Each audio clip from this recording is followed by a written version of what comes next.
sceau, c'est lié aux troubles religieux. Vous voyez, un sceau est ouvert, un message est donné. Alors, l'Église est toujours tellement ancrée dans ses propres mœurs politiques et tout le reste, et dans tout son décorum. Et quand le vrai message est donné, le messager va de l'avant, et il les secoue dans tous les sens. C'est vrai, il y a des troubles religieux quand un sceau est ouvert. C'est bien ce qui s'est passé. Et oui, on prend toutes ces aises en Sion. L'Église s'installe confortablement et c'est dans la poche. Par exemple, l'Église d'Angleterre était bien installée. L'Église catholique bien installée. Et voilà Luther qui arrive. Il y a eu des troubles religieux. Oui, monsieur, certainement. Eh bien, l'Église a continué avec Zwingli. Et après Zwingli, il y en a eu plusieurs autres. Et Calvin. Et au bout de quelque temps, l'Église anglicane s'est installée. Et elle était bien à son aise. Et voilà Wesley qui arrive. Il y a eu des troubles religieux. C'est vrai. Vous voyez, c'est toujours le signe de troubles religieux. Maintenant, le sceau. Lisons donc un peu ce qu'il en est là. Je veux prendre ça, là. On va le lire. Je me mets à parler. Je regardais quand l'agneau ouvrit un des 7 sceaux. Qu'est-ce qui s'est passé? Et j'entendis comme d'une voix de tonnerre. Oh, comme j'aimerais m'arrêter là-dessus pendant quelques minutes. J'espère bien que tous ceux qui connaissent ces choses et qui attendent la consolation du Seigneur vont étudier ceci très attentivement maintenant. Et ceux qui écoutent les bandes aussi, que vous allez méditer ça. La première chose qui s'est passée quand cet agneau a brisé le premier sceau, c'est qu'un tonnerre a grondé. Or cela a une signification, c'est significatif, cela a un sens. Il y a un sens à cela. Rien n'arrive pour rien. Bien, donc un tonnerre a grondé. Je me demande bien ce qu'était ce tonnerre. Maintenant, lisons un peu. Prenons dans Jean pour commencer. Jean chapitre 12. Gardez la page un instant. Jean chapitre 12. Et commençons au verset 23 de Jean 12. Maintenant, écoutez bien ceci, très attentivement, et alors vous n'aurez plus à vous demander ce que c'est. Jésus leur répondit, « L'heure est venue où le Fils de l'homme doit être glorifié. »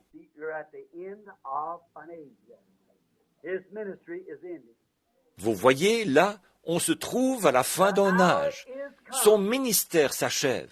Voyez, l'heure est venue où le Fils de l'homme doit être glorifié. Et que dire si l'heure est venue où son épouse doit être enlevée? Qu'en est-il? L'heure est venue où il n'y aura plus de temps.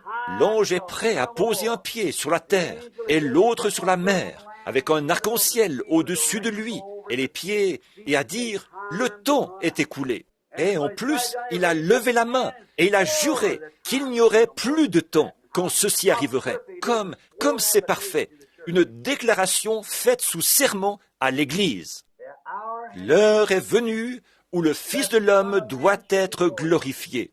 En vérité, je vous le dis, si le grain de blé qui est tombé en terre ne meurt, il reste seul. Mais s'il meurt, il porte beaucoup de fruits. Celui qui aime sa vie la perdra. Celui qui hait sa vie dans ce monde la conservera pour la vie éternelle. Si quelqu'un me sert, qu'il me suive. Et là où je suis, là aussi sera mon serviteur. Si quelqu'un me sert, le Père l'honorera. Maintenant, mon âme est troublée. Vous dites, voyons, il arrivait au bout de la route, et on était troublé. À quoi est-ce que ça vous fait penser quand il se produit quelque chose de grand dans le spirituel qui vous trouble? Oh là là, eh oui. Maintenant, mon âme est troublée. Et que dirais-je? Père, délivre-moi de cette heure. Mais c'est pour cela que je suis venu dans ce monde, jusqu'à cette heure. Père, glorifie ton nom. Et une voix vint du ciel. Je l'ai glorifié et je le glorifierai encore. La foule disait, qui était là, qui avait entendu, elle disait que c'était un tonnerre. Alors, quand l'agneau a pris le livre et qu'il a brisé ce premier sceau, Dieu, de son trône éternel, a parlé pour dire ce qu'était ce sceau qui allait être révélé. Mais quand il a été présenté à Jean, il était sous forme de symbole. Quand Jean l'a vu, c'était encore un mystère. Pourquoi? Il n'a même pas été révélé à ce moment-là. Il ne peut pas être révélé avant ce qu'il a dit, là, au temps de la fin. Mais c'est venu sous forme de symbole. Alors, le a tonné. Souvenez-vous, le bruit fracassant d'un coup de tonnerre. C'est une voix de Dieu. C'est ce que la Bible dit, vous voyez, un coup de tonnerre. Ils ont pensé que c'était un tonnerre, mais c'était Dieu. Lui, il l'a compris, car cela lui a été révélé. Voyez, c'était un tonnerre.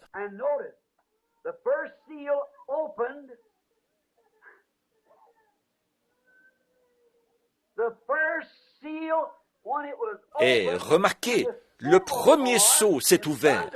Le premier sceau, quand il a été ouvert sous forme de symbole, il a tonné. Alors, qu'en est-il quand il est ouvert sous sa forme réelle? Il a tonné aussitôt que l'agneau a arraché le sceau. Et qu'est-ce que celui-ci a révélé? Il ne s'est pas révélé complètement. D'abord, il est en Dieu. Ensuite, il est sous forme de symbole. Et puis, il est révélé. 3 choses. Voyez, il est en train d'être à portée du trône. Pour commencer, cela ne peut être ni vu, ni entendu, ni rien. C'est scellé. Le sang de l'agneau a payé le prix. Il a tonné quand il l'a prononcé. Et quand il l'a fait, un cavalier est sorti sur un cheval blanc. Mais là encore, c'était un symbole. Maintenant, regardez bien. Il a dit que ce serait divulgué au dernier jour. Mais quand il sort, c'est sous forme de symbole d'église. Est-ce que vous comprenez, église? Ça sort sous forme d'un symbole d'église. C'est-à-dire qu'ils savent qu'il y a un sceau. Mais ce qu'il en est au juste, ça, ils ne le savent pas encore. Parce qu'il s'agit d'un cavalier sur un cheval blanc. Et ce n'est qu'au dernier jour que cela doit être révélé. Quand le sceau lui-même est brisé. Brisé pour qui? Pas pour Christ, mais pour l'Église. Remarquez, là, oh là là, Jean tremble. J'espère que l'Église comprend vraiment ce que je veux dire. Vous, ici, je vais vous appeler l'épouse, vous voyez, que vous le comprendrez. La voix est un tonnerre. La voix est sortie d'où? Du trône que l'agneau venait de quitter en tant qu'intercesseur. Maintenant, il se tient là pour prendre sa position et faire valoir ses droits. Mais le tonnerre est sorti de l'intérieur du trône. C'est de là qu'il a retenti. Et l'agneau se tenait ici, au dehors. Le tonnerre de l'endroit que l'agneau avait quitté. Il avait quitté le trône du Père pour aller prendre son propre trône. Gloire! Maintenant, ne le manquez pas, mes amis. En tant que chrétiens, nous savons tous que Dieu a juré à David qu'il susciterait Christ pour le faire asseoir sur son trône et qu'il lui donnerait un royaume sans fin ici sur la terre. Il l'a fait. Et Jésus a dit, celui qui vaincra l'Antichrist et toutes les choses du monde s'assoira avec moi sur mon trône, comme j'ai vaincu et me suis assis sur le trône de mon Père. Voyez?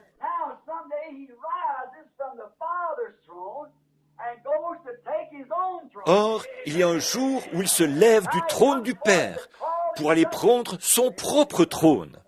Maintenant, il s'avance pour appeler ses sujets. Comment va-t-il faire pour les réclamer? Il a déjà le livre de la rédemption dans sa main. Gloire! Oh, j'ai envie de chanter un cantique. L'agneau prendra son épouse pour qu'elle soit à ses côtés. L'armée céleste sera là pour regarder ça. Viens au repas. Ce sera un glorieux jour. Tous les saints vêtus de blanc, avec Jésus, festoieront éternellement.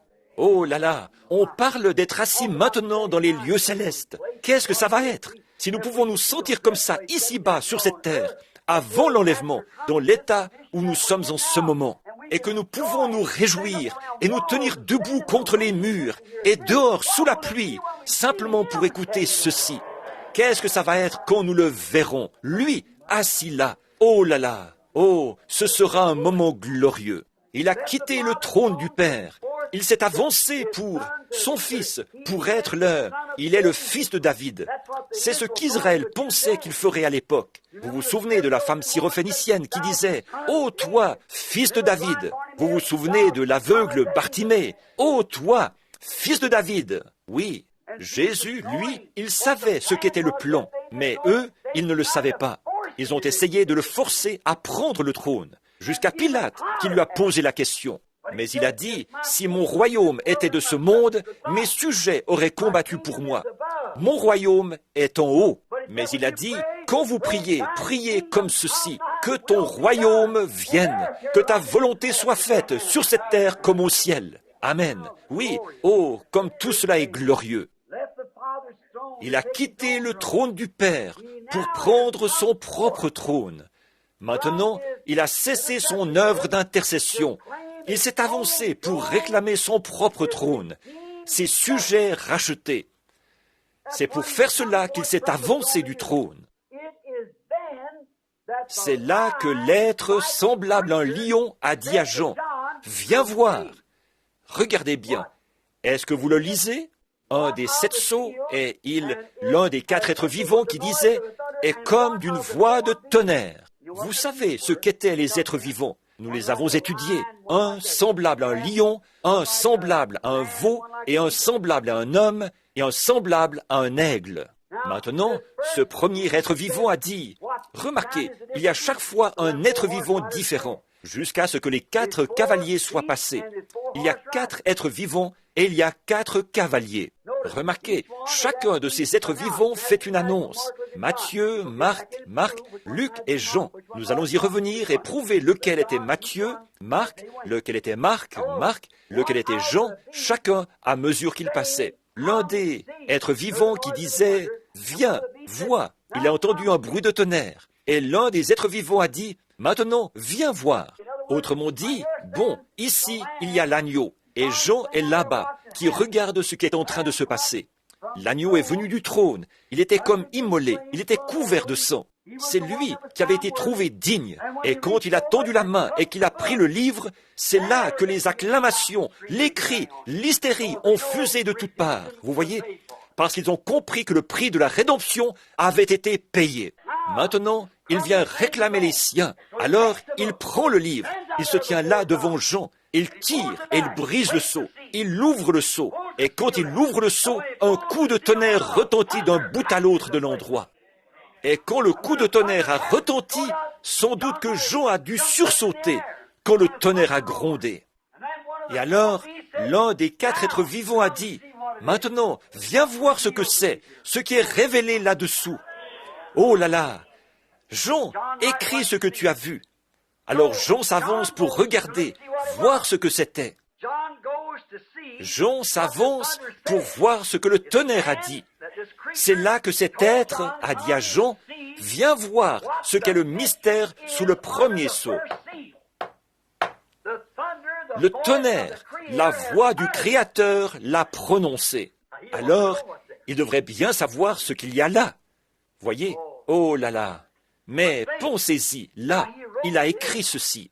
Mais quand il a commencé à écrire ces autres 7 tonnerres, il a dit « Ne l'écris pas ». Il avait été chargé d'écrire tout ce qu'il voyait. Mais quand ces 7 tonnerres d'Apocalypse 10, là, ont fait entendre leur voix, il a dit « Ne les écris pas du tout ». Ce sont des mystères. Nous ne savons pas encore ce qu'ils sont. Mais d'après moi, ils ne vont pas tarder à être révélés. Et à ce moment-là, c'est ce qui va donner la foi nécessaire pour obtenir la grâce qui enlèvera cette Église pour qu'elle parte d'ici. Voyez, nous avons tout traversé pour autant que nous sachions toutes les dispensations, nous avons tout examiné, nous avons vu les mystères de Dieu, nous avons vu poindre le grand rassemblement de l'épouse dans les derniers jours. Mais pourtant, il y a quelque chose là-dedans dont nous ne pouvons pas recevoir la lumière. Il y a autre chose. Mais j'imagine que quand ces mystères commencent à percer, Dieu a dit, retiens-le pour le moment, attends un peu, je vais le révéler en ce jour-là. Ne l'écris pas du tout, Jean, parce qu'il s'achopperait à cela. Laisse faire, tu vois. Mais je vais le révéler en ce jour-là, quand il y aura lieu de le faire. Ils ne se sont pas fait entendre pour rien. Rappelez-vous, c'est comme la petite goutte d'encre. Tout a sa raison d'être. Il y a une raison à tout. Mais remarquez, le Créateur s'est fait entendre, et il a entendu cette voix, et il est allé voir. Mais maintenant, l'agneau montre à Jean, sous forme de symbole d'un écrit pour l'Église, comme pour que l'Église sache quoi écrire, c'est ce qu'il lui montre. Il dit, maintenant, ne dis pas ceci, exactement ce qu'il en est. Maintenant, Jean ne va pas dire, voici exactement ce qu'il en est, ce qu'il y a sous ce 7e sceau. Ne va pas dire ça. En effet, si je dis ça à Jean, alors d'un bout à l'autre de l'âge, le plan tout entier sera perturbé. C'est un secret. Voyez, il veut simplement sa venue. Il a dit là, et personne ne saura quand je viens. Je viens, c'est tout. Voyez, voilà tout. Ce n'est pas mon affaire de savoir quand. Je vais me tenir prêt, c'est tout. Vous voyez? Alors il a dit, donc Jean s'est avancé. Il s'est dit, maintenant je vais le voir. Et Jean, qu'est-ce qu'il a fait quand il s'est avancé? Qu'est-ce qu'il doit faire? Maintenant, il doit l'écrire à l'âge de l'Église. C'est ce qu'il est censé faire, l'écrire aux âges de l'Église. Écris ce que tu vois en rapport avec ces 7 chandeliers d'or du début. Écris à cette Église, dis-leur. Bien, et un tonnerre a retenti. Jean savait que c'était la voix de Dieu. Et alors l'être semblable à un lion a dit, viens voir ce que c'était.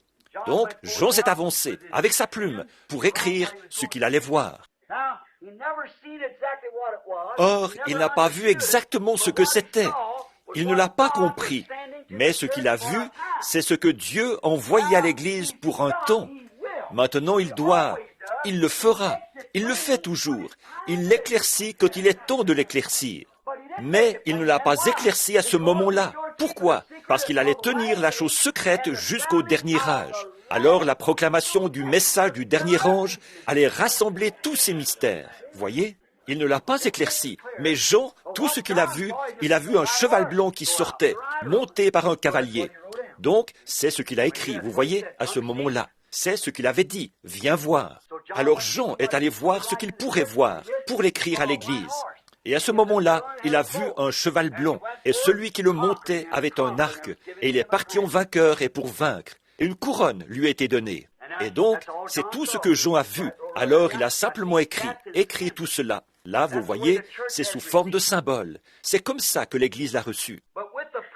Mais avec la promesse qu'au dernier jour, il le révélerait, qu'il montrerait ce que c'est. Que Dieu nous aide à comprendre.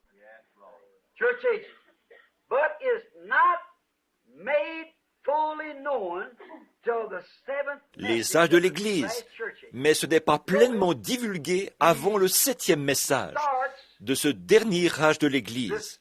Remarquez, il commence, ce messager du 7e âge de l'Église, si vous remarquez, il ne commence pas une dénomination comme les autres l'avaient fait. Souvenez-vous, s'il ne commence pas, non, si vous voulez savoir, il est contre. Est-ce qu'Élie était contre? Bien sûr que oui. Est-ce que Jean était contre? Lui qui avait l'esprit d'Élie? Quel genre d'esprit reposait sur Élie? Il était, on ne sait pas grand-chose de lui. Il n'était qu'un homme, mais il était prophète. Il était haï. Oh là là! Et à quelle époque a-t-il paru? À l'époque même de la popularité d'Israël, quand ils étaient tous tombés dans la mondanité. Il a apporté cela, et c'était un misogyne. Eh oui, monsieur, certainement. Et il aimait le désert. C'était sa nature. Alors les gens auraient dû savoir, quand cet homme est arrivé là, avec ce même esprit sur lui, ce Jean, quand il est arrivé, il n'était pas tout endimanché comme les célébrités, comme je le disais hier soir. Ceux-là, ils embrassent les bébés, ils font des mariages et des enterrements, et ainsi de suite. Mais quand cet homme est arrivé, c'était un homme du désert. Qu'est-ce qu'il était? Quelqu'un qui aimait le désert. Autre chose encore, il détestait les dénominations. Il a dit, maintenant, ne vous mettez pas à dire, nous sommes membres de ceci ou de cela, car je vous déclare que de ces pierres, Dieu peut susciter des enfants à Abraham. Ce n'était pas un faiseur de compromis. Il ne pouvait pas, il a dit, êtes-vous allé voir un roseau agité par le vent? Pas Jean, non monsieur. Qu'est-ce qu'il a fait aussi? Exactement comme Élie avait repris Jézabel. Lui, il a repris Hérodias. Il est allé voir Hérode et lui a dit en face, il ne t'est pas permis de la voir. Elle lui a tranché la tête à cause de ça. Voyez? Elle avait essayé de se débarrasser d'Élisée.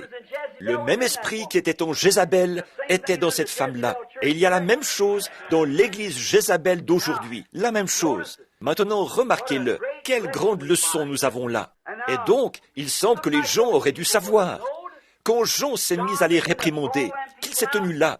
Il semble que ces gens auraient dû savoir que c'était cet esprit d'Élysée. Ils auraient dû le comprendre. C'est ce qu'il était. Bon, et nous voyons là, et nous avons vu d'un bout à l'autre des âges de l'Église, que selon les Écritures, il nous est promis le retour de cet esprit, juste avant le temps de la fin. Est-ce vrai? Bon, et remarquez bien sa nature. Maintenant, il ne commencera pas un autre âge de l'Église, comme Luther, Wesley et tous les autres l'ont fait. Il ne commencera pas une autre Église, parce qu'il n'y a pas d'autre âge de l'Église à commencer. Voyez, il n'y en aura plus.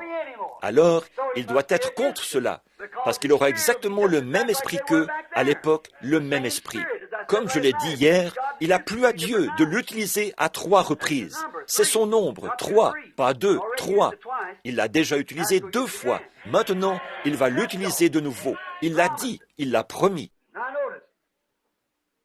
Maintenant, remarquez là, quand il l'a fait, il ne commencera pas de dénomination, parce que l'âge de l'Église de Laodicée, c'est le dernier âge.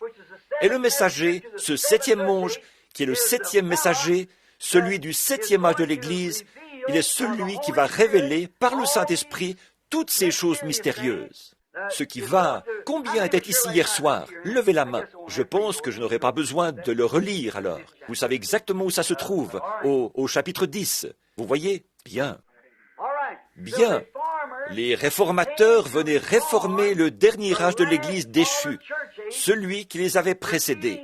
Ensuite, après que les réformateurs étaient venus réformer l'âge de l'Église, le ramener de l'endroit où il était, alors qu'il était retourné dans le monde, voilà qu'ensuite ils commencent un nouvel âge de l'Église. Ils l'ont toujours fait, toujours. Or ça, nous l'avons vu. Vous voyez, autrement dit, il y avait eu ici un âge de l'Église catholique romaine. Alors Luther arrive, un réformateur. Il est appelé un réformateur. Et qu'est-ce qu'il fait? Il commence tout de suite à attaquer, sans relâche. Et à ce moment-là, il proteste contre l'Église. Et bientôt, qu'est-ce qu'il fait? Il bâtit la chose même dont il était venu les faire sortir, une autre Église. Alors, ils ont un autre âge de l'Église. Et puis, bientôt, voilà que l'âge de l'Église est dans un état si lamentable. Alors John Wesley arrive, un autre réformateur. Vous voyez, il bâtit un autre âge de l'Église. Vous saisissez ce que je veux dire? Un autre âge de l'Église est bâti. Ce sont tous des réformateurs. Remarquez ce dernier message du dernier âge de l'Église. Ce n'est pas un réformateur, c'est un prophète, pas un réformateur. Montrez-moi où un prophète a déjà commencé un âge de l'Église. Ce n'est pas un réformateur, c'est un prophète. Les autres, c'étaient des réformateurs, mais ils n'étaient pas prophètes. S'ils l'avaient été, la parole du Seigneur vient aux prophètes. C'est pour cette raison qu'ils ont continué à baptiser en utilisant Père, Fils et Saint-Esprit, et toutes ces choses-là.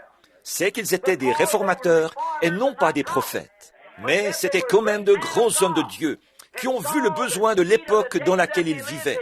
Et Dieu les a oints, ils ont été envoyés là, et ils ont attaqué violemment ces choses. Mais la pleine parole de Dieu n'est jamais venue à eux, parce qu'ils n'étaient pas des prophètes, ils étaient des réformateurs.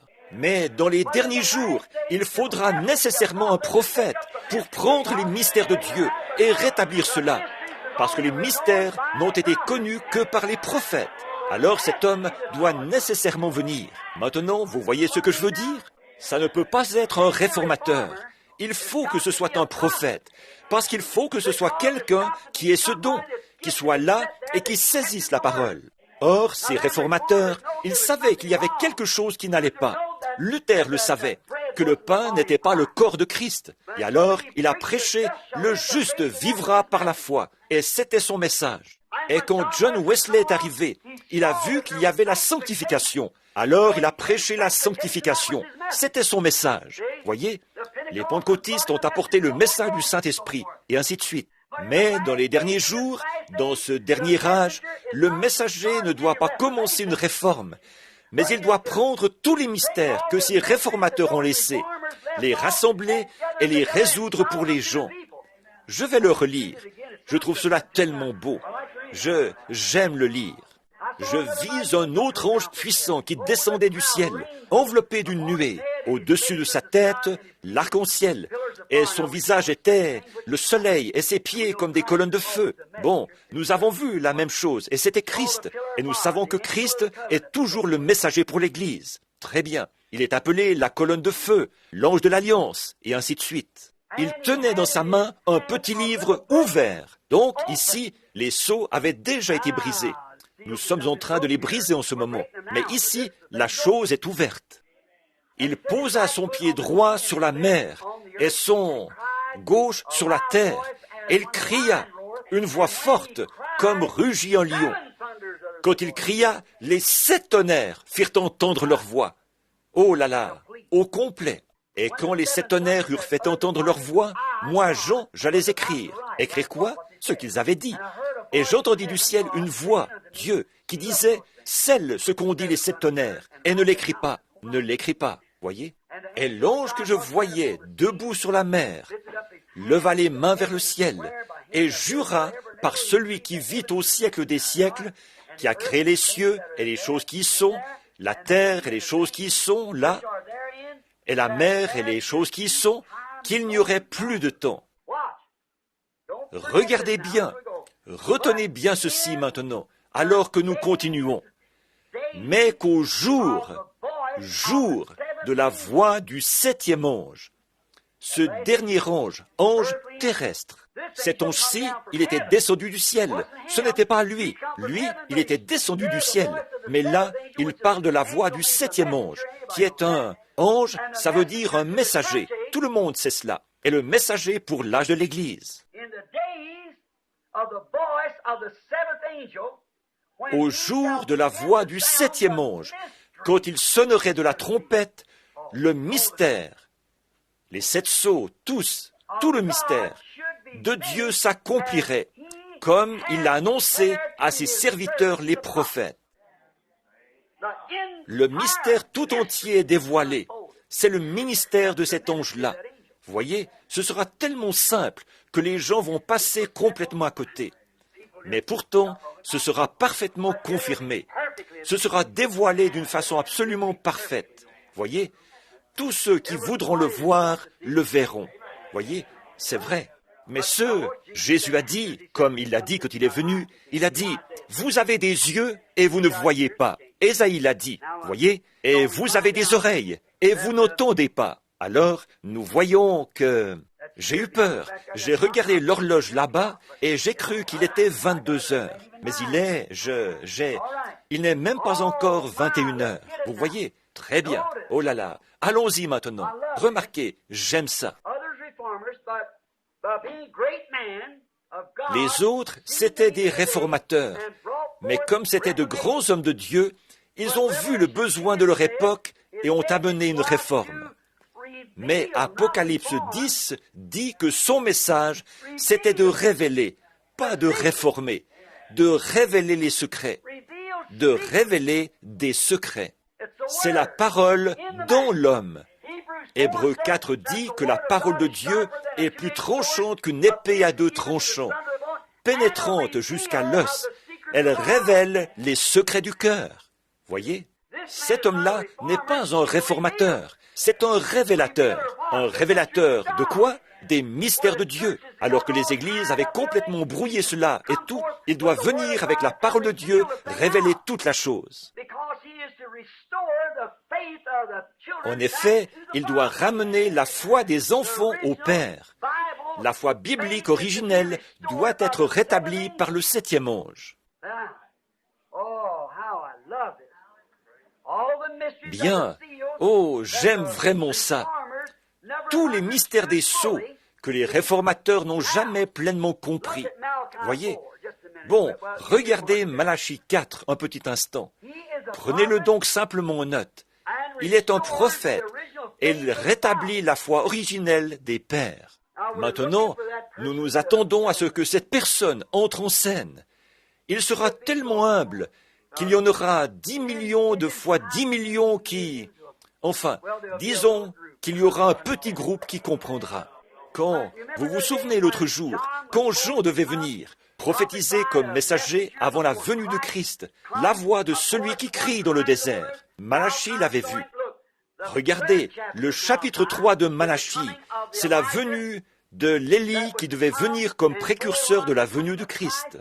Vous dites, « Oh non, non, frère Branham, ça c'est le chapitre 4. » Ah, mais pardon, Jésus a dit que c'était le chapitre 3. Maintenant, prenez Prenez donc Matthieu au chapitre 11 et au verset 6. Il va nous le dire.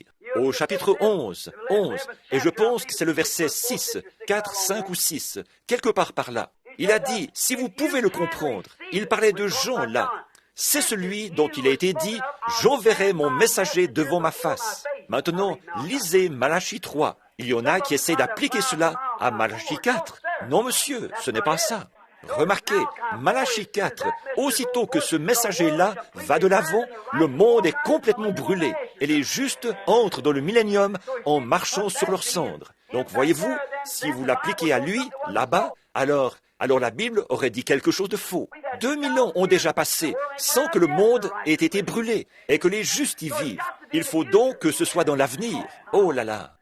Si vous prenez l'Apocalypse ici pour voir ce que ce messager, à la fin de cet âge-ci, est censé faire, alors vous comprendrez de quoi il s'agit. Il faut qu'il soit prophète. Il doit saisir ces points en suspens que ces réformateurs n'avaient pas vus et situer tout cela. Comment peut-on confronter Matthieu 28, 19 avec Actes 2, 38 sans la révélation spirituelle de Dieu? Comment ces gens peuvent-ils dire que les jours des miracles sont passés et ainsi de suite, comme ça, sans la révélation de Dieu? C'est le seul moyen pour eux de savoir si c'est vrai ou faux. Voyez? Mais eux, ils sortent des séminaires. J'espère que nous aurons le temps de voir cela. Je veux me dépêcher, parce que je ne voudrais pas vous garder ici plus d'une semaine. Vous savez ce que je veux dire. Pour ceci, pour ouvrir les seaux. Et j'aimerais réserver un jour pour prier pour les malades ce jour-là, si possible. Donc, regardez, Malachie 4, c'est un prophète. Et il rétablit la foi originelle des pères. Au temps de la fin, quand la période de la tribulation arrive. Bon, voici une petite chose sur laquelle nous allons revenir un instant.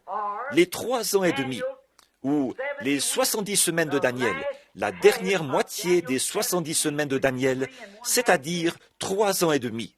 Bon, combien se souviennent de ça dans les âges de l'Église? Voyez, 70 semaines ont été fixées. Voyez comme c'était parfait. Il était dit, le Messie viendra et au milieu de la semaine, il sera retranché pour être un sacrifice et l'obligation cessera. Alors, il y a encore 3 ans et demi en réserve pour que la doctrine du Messie soit apportée aux Juifs. Et Dieu ne traite pas en même temps avec les Juifs et avec les gentils. Il traite avec Israël en tant que nation, avec les gentils en tant qu'individus. Ce ne sont pas les gentils qu'il a pris pour épouse.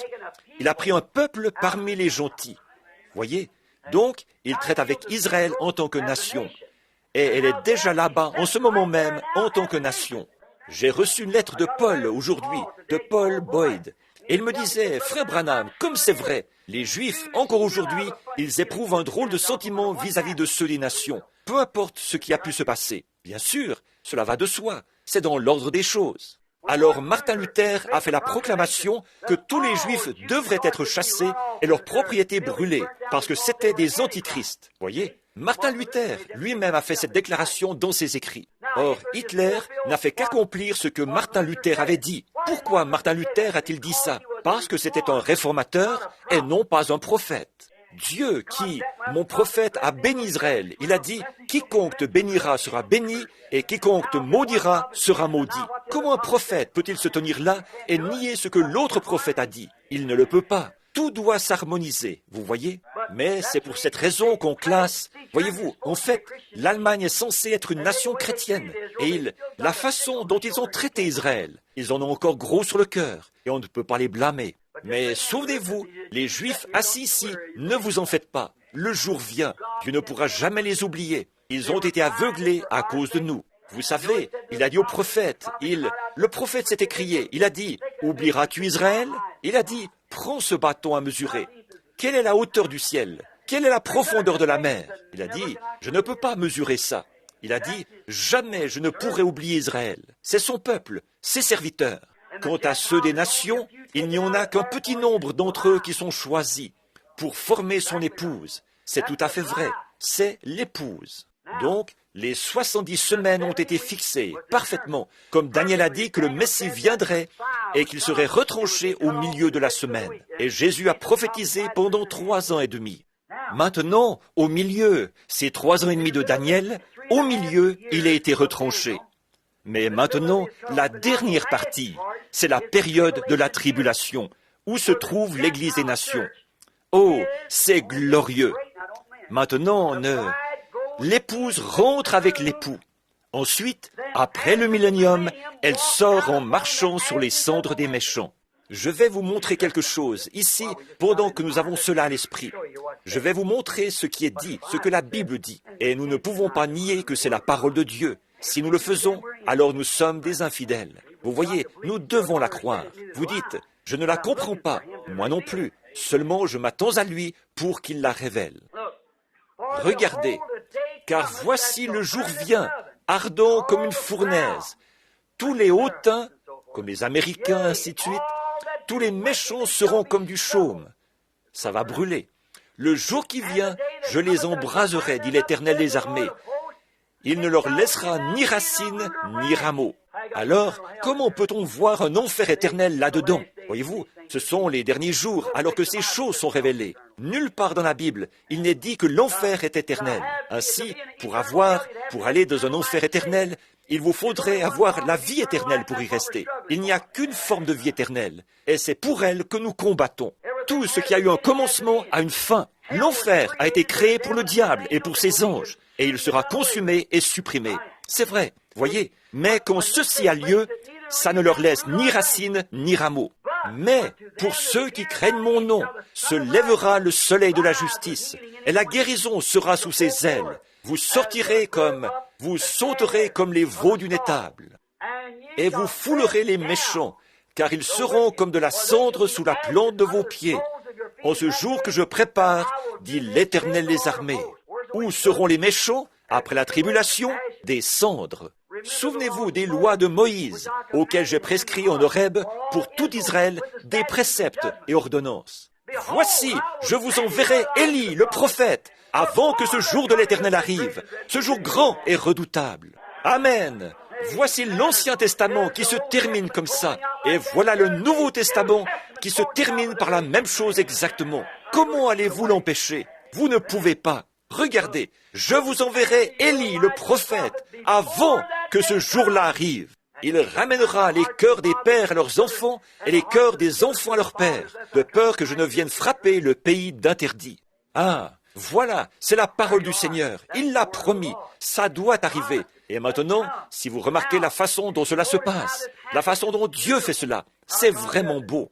L'époux sort avec l'époux et après les méchants sont brûlés dans un feu qui ne s'éteint pas. Et après que le monde aura été purifié, il se reproduira. Tout doit passer par là, passer par une étape de purification. Les volcans seront en éruption dans ce dernier grand moment, et le monde éclatera, il vomira du feu, et il se retirera, et tous ces bourbiers du péché, et tout ce qui est sur la terre sera fondu et réduit à rien. Ça brûlera avec une chaleur si intense que ce sera comme ce décolorant qui renvoie la couleur de l'encre à sa création originelle. De même, le feu de Dieu sera si ardent qu'il ramènera toute chose souillée à son état premier, quand Satan et tout péché seront consumés et tout. Et ensuite, elle reparaîtra aussi belle qu'elle l'était dans le jardin d'Éden. C'est vrai. Oh, cette heure glorieuse qui est juste là devant nous, pendant la période de la tribulation. Voici ce que je veux que vous remarquiez maintenant. Une petite chose que j'ai relevée en passant. Pendant cette période de la tribulation, après que l'épouse aura reçu l'appel du départ, pendant que l'Église passe par la période de la tribulation, les 144 000 sont appelés par les 2 témoins d'Apocalypse 11. Maintenant, regardez, ils vont prophétiser, revêtus de sacs, pendant 1260 jours. Maintenant, nous savons que notre calendrier romain indique on a 28 jours et parfois 30 et 31, mais le calendrier, le vrai, il indique 30 jours par mois. C'est vrai. Alors, prenez 1260 jours et divisez cela par 30 et voyez ce que ça vous donne. Très exactement 3 ans et demi. Ça, c'est le temps assigné pour que le message du Messie soit prêché à Israël, comme il a été à l'époque. Quand il revient et qu'il se fait connaître sous forme de symbole, comme quand il est venu, quand Joseph a été emmené dans ce pays, qu'il avait été rejeté par ses frères parce qu'il était un homme spirituel. Il pouvait avoir des visions et interpréter des songes. Et à cause de ça, il a été emmené dans ce pays. Il a été vendu pour presque 30 pièces d'argent. Il représentait très précisément Christ, parce que c'était l'Esprit de Christ qui était en lui. Remarquez ce qui s'est passé ensuite. Et remarquez qu'à ce moment-là, il était emprisonné, et qu'un homme a été sauvé et l'autre perdu. Exactement comme Jésus, quand il a été emprisonné sur la croix. Un brigand a été sauvé et l'autre a été perdu. Exactement. Il a été jeté dans une fosse. On le pensait mort, mais il a été élevé jusqu'à la droite de Pharaon, en sorte que personne ne pouvait voir Pharaon sans d'abord voir Joseph. Jésus est assis à la droite de Dieu, et personne ne peut venir au Père si ce n'est par le Fils. C'est vrai.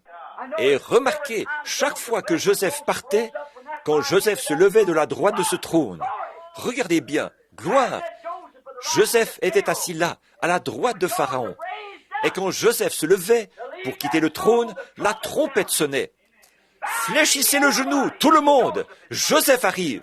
Quand cet agneau quittera le trône là-bas, des jours de son œuvre de médiation, quand il quittera le trône là-haut, qu'il prendra le livre de la rédemption et qu'il s'avancera, tout genou fléchira.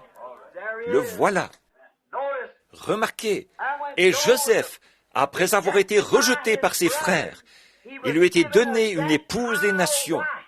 Potiphar lui a donné, ou Pharaon lui a donné une épouse des nations, et il a engendré des enfants des nations, moitié gentils, moitié juifs. Ils ont fourni un grand symbole. Quand Jacob les a bénis, avec Éphraïm d'un côté et Manassé de l'autre, il a croisé les mains et il a donné la bénédiction aux plus jeunes. Et les 2 enfants ont été ajoutés aux 12 tribus. À l'époque, il n'y en avait que 10. Et il les a bénis en Jacob lui-même. Et Joseph, son fils prophète, qui se tenait là, il a dit, « Père, tu t'es trompé. » Il a dit, « Tu as mis la bénédiction de ta main droite sur le jeune enfant, alors qu'elle aurait dû aller à l'aîné. » Et il a dit, « Je sais que j'ai les mains croisées, mais c'est Dieu qui les a croisées. » Pourquoi Israël, qui avait le droit d'être une épouse, a rejeté et vendu son droit d'aînesse, et s'est passé de l'ancien fils, Israël, au nouveau, les nations. Et par la croix, les bénédictions sont passées de là aux nations. Mais remarquez, suite à cela, vous voyez, par cela, qu'en tout, il avait pris son épouse. Mais quand ces garçons sont descendus acheter de la nourriture, oh, c'est une si belle image. Je m'écarte du seau, mais il faut que je le dise, vous voyez, parce que je crois que vous aurez alors une meilleure vue d'ensemble.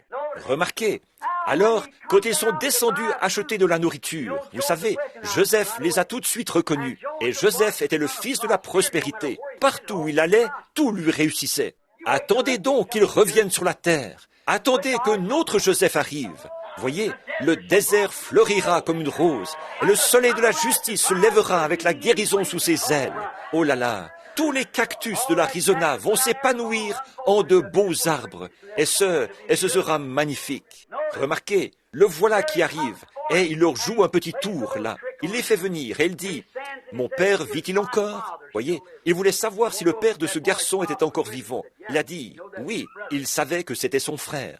Mais avez-vous remarqué, quand il a été sur le point de se révéler à ses frères, il a trouvé le petit Benjamin, qui était né depuis qu'il était parti. Et celui-là représente ces Juifs, ces 144 000, qui sont maintenant en train de se rassembler là-bas depuis qu'il est parti. Et quand il est revenu, il a dit, il a regardé Benjamin, il avait le cœur gros. Et souvenez-vous, ils ne savaient pas qu'il parlait hébreu. Ils se servaient d'un interprète. Ils faisaient semblant d'être un Égyptien, voyez. Et alors, au moment d'être divulgué, il désirait se faire connaître. Il n'arrêtait pas de regarder le petit Benjamin. Et rappelez-vous, il avait fait sortir son épouse. Elle était dans le palais quand il s'est fait connaître à ses frères. Et l'épouse des nations, sa femme, après que Jésus ait été rejeté par son propre peuple, il a pris une épouse des nations et il l'emmènera d'ici dans le palais, dans la maison de son Père, dans la gloire, pour le souper des noces. Et il redescendra discrètement pour se faire connaître à ses frères, les 144 000. À ce moment-là, le voilà. Et souvenez-vous, regardez le symbole, c'est parfait. Et quand il est revenu à l'endroit où se passaient ces choses, il les regardait. Et il s'est mis à regarder. Et eux se sont mis à parler.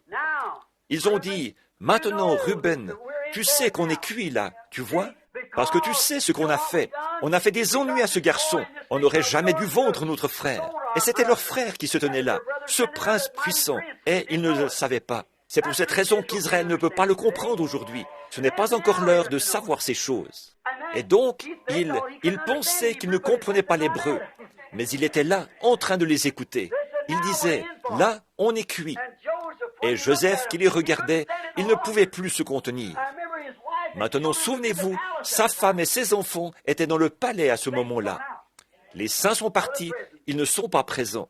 Alors il a dit, « Je suis Joseph, votre frère. » Et il a couru vers le petit Benjamin.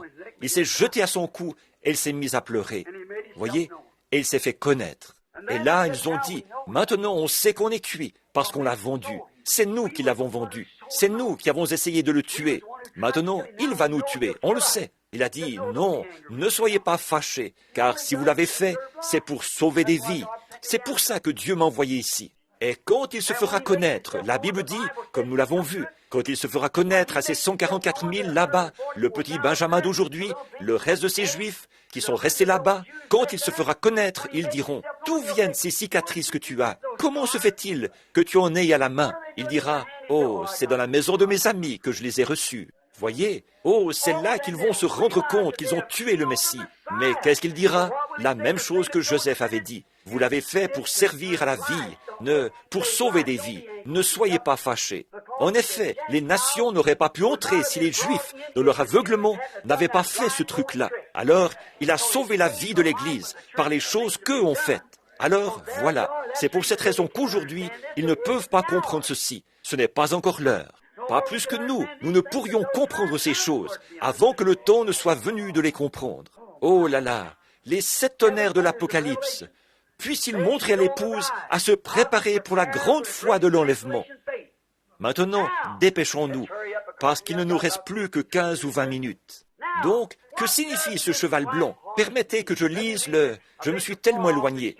Excusez-moi d'être sorti de mon sujet, mais je vais relire le verset, les 2 versets.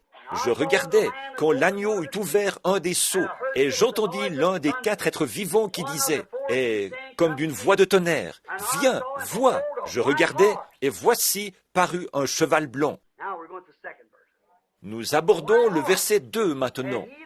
Un cheval blanc, celui qui le montait avait un arc, une couronne lui fut donnée. Il ne l'avait pas encore. Et il partit en vainqueur et pour vaincre. Ça s'arrête là. Voilà le sceau. Maintenant, voyons les symboles. Nous avons vu ce que le tonnerre signifie. Parfaitement, ça nous le savons, voyez-vous. Le tonnerre, c'était la voix de Dieu, quand le sceau s'est ouvert. Maintenant, que signifie le cheval blanc? Bon, c'est ici que vient la révélation. Et je suis aussi sûr de ça que d'être ici devant vous, je sais que c'est la parole. J'ai lu tous les livres que j'ai pu trouver sur le sujet. Et la dernière fois que j'avais essayé d'en parler, simplement pour donner un enseignement là-dessus, il y a une 30aine d'années, j'avais pris le livre, quelqu'un m'avait dit que les adventistes avaient plus de lumière sur la seconde venue du Christ que tous ceux qu'ils connaissaient. Alors je me suis procuré quelques-uns de leurs meilleurs livres pour les lire. Je me suis procuré le livre de Smith sur Daniel, les Révélations, et il disait que ce cheval blanc qui est sorti, il était blanc, ce qui symbolisait un conquérant. Et que pendant cette conquête, beaucoup d'entre vous, les frères adventistes ici, vous connaissez ce livre, et beaucoup d'entre vous, les autres frères aussi, pour l'avoir lu. Et j'en ai lu d'autres, 2 ou 3. J'ai lu, et je ne me rappelle pas, il y a 2 autres livres que j'ai lus, et les 2 hommes étaient d'accord pour dire que c'était vrai. C'était d'excellents docteurs, censés être parmi les meilleurs, les mieux renseignés. Alors je me suis dit, eh bien, si je ne sais pas, je vais simplement dire comme eux, essayer de l'enseigner comme ça. Il donnait une très bonne exclamation de ce que ça signifiait réellement. Et il disait, bon, il y a ici un cheval blanc, et un cheval blanc, c'est une puissance, un cheval de bataille.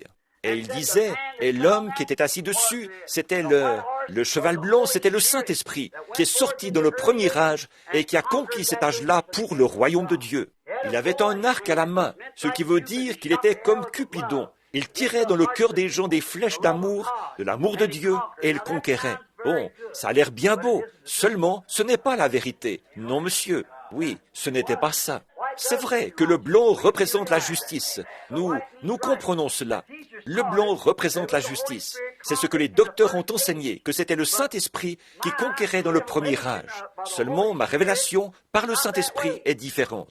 Ma révélation par le Saint-Esprit, la voici. Christ et le Saint-Esprit, c'est une seule et même personne, mais seulement sous une forme différente. Alors ici, il y a Christ, l'agneau. Nous savons qu'il était l'agneau. Il était ici avec les livres dans sa main. Et là, le cavalier au cheval blanc sort, voyez-vous. Donc ce n'était pas le Saint-Esprit. Or ça, c'est un des mystères des derniers jours. Comment Christ peut être les trois personnes en une. Il ne s'agit pas de trois personnes différentes, Père, Fils et Saint-Esprit, qui seraient trois dieux, comme les trinitaires essayent de nous le faire croire. Il s'agit de trois manifestations de la même personne, ou on pourrait les appeler trois fonctions. En parlant à des prédicateurs, on n'utiliserait pas fonction, parce que, en effet, je viens de me rappeler qu'on m'enregistre. Alors je vais vous dire, naturellement, Christ ne pouvait pas dire « je prierai ma fonction et il vous enverra une autre fonction ». Nous le savons. Mais si vous voulez, pour le rendre, il s'agit de trois attributs du même Dieu. Voyez, il ne s'agit pas de trois dieux, trois attributs du même Dieu. Voyez? Par conséquent, comment Christ pourrait-il être là-bas, le cheval blanc en train de vaincre, et être ici avec un livre dans sa main? Ce n'est pas lui, pourtant. Ce n'est pas Christ. Maintenant, remarquez, le Saint-Esprit dans la révélation, et Christ, c'est le Saint-Esprit. C'est Christ sous une autre forme. C'est vrai.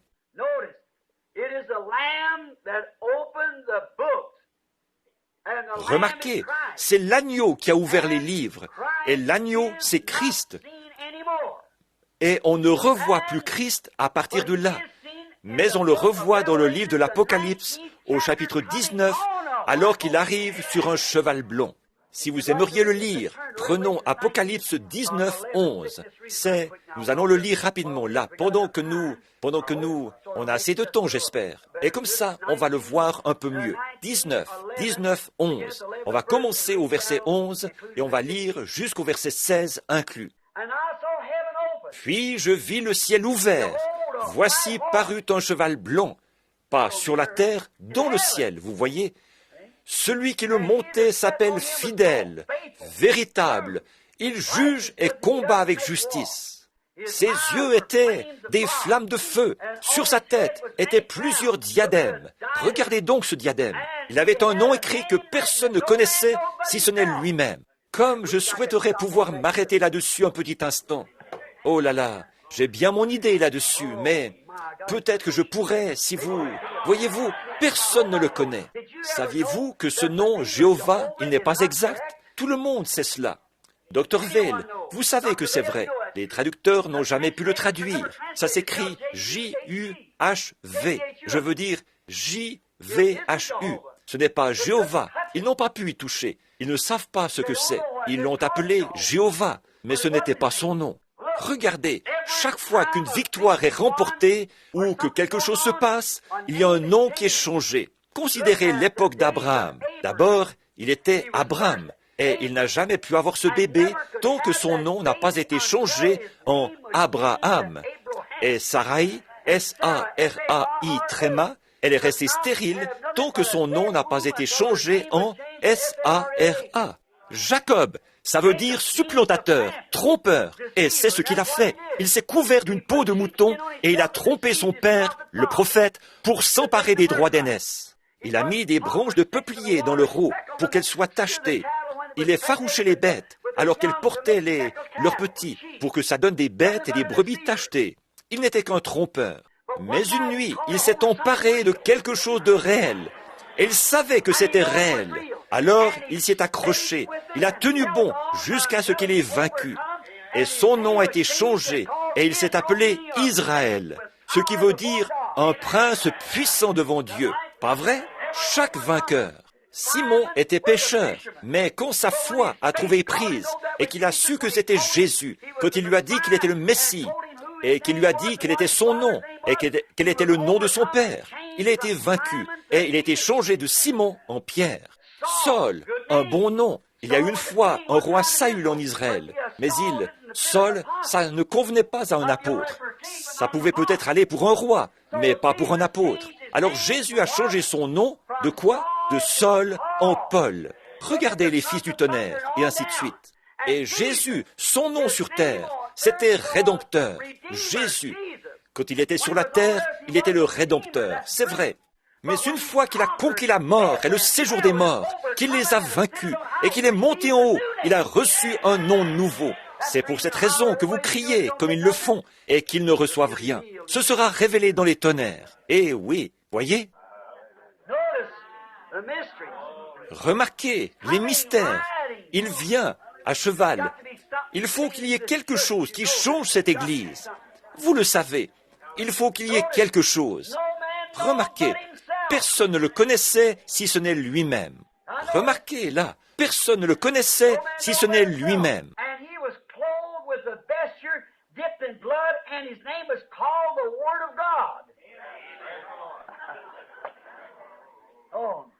Et il était revêtu d'un vêtement teint de sang.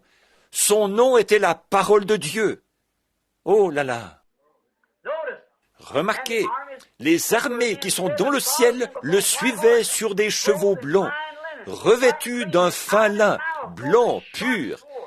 De sa bouche sort une épée aiguë pour frapper les nations.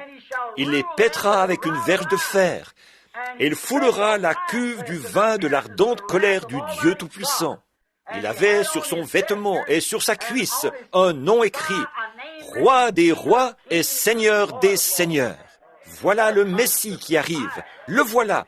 Pas cet individu qui était sur le cheval là-bas. Remarquez la différence.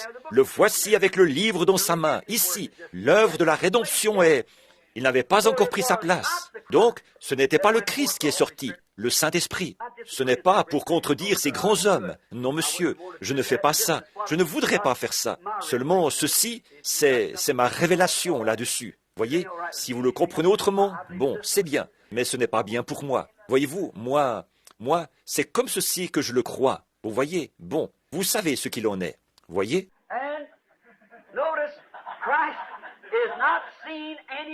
Et remarquez, on ne revoit plus Christ, vous voyez, à partir de ce moment-là. Mais il est bien sur un cheval blanc. Alors, si cet individu monte un cheval blanc, il n'est qu'un imitateur de Christ. Voyez, vous saisissez? Remarquez, le cavalier sur le cheval blanc n'a pas de nom. Il se peut qu'il utilise 2 ou 3 titres, mais il n'a pas de nom. Mais Christ, lui, il a un nom. Qu'est-ce que c'est? La parole de Dieu. Voilà ce que c'est. Au commencement était la parole, et la parole était avec Dieu, et la parole était Dieu. Et la parole faite chair. Voyez?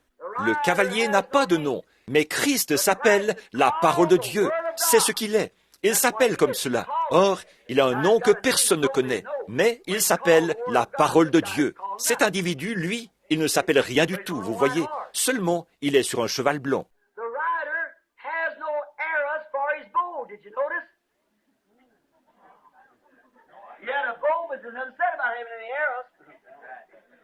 Le cavalier n'a pas de flèche pour son arc. L'aviez-vous remarqué? Il avait un arc, mais on ne dit pas qu'il avait des flèches. Alors, il doit être un bluffeur. C'est vrai. Peut-être qu'il a beaucoup de tonnerre, mais pas d'éclair. Mais il se trouve que Christ avait les deux, l'éclair et le tonnerre. Car de sa bouche sort une épée aiguë à 2 tranchants, avec laquelle il frappe les nations. L'autre, il ne peut rien frapper, vous voyez. Il ne fait que jouer le rôle d'un hypocrite. Il s'avance sur un cheval blanc. Il sort pour vaincre.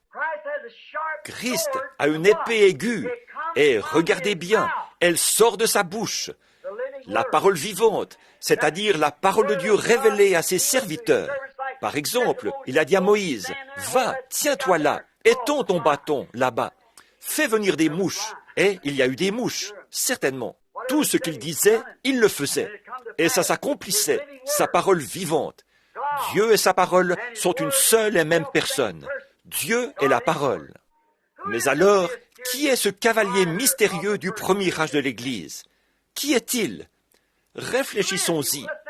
Qui est ce cavalier mystérieux qui commence sa course au premier âge de l'Église et qui continue jusque dans l'éternité, jusqu'à la fin? Le deuxième sceau émerge et il continue jusqu'à la fin.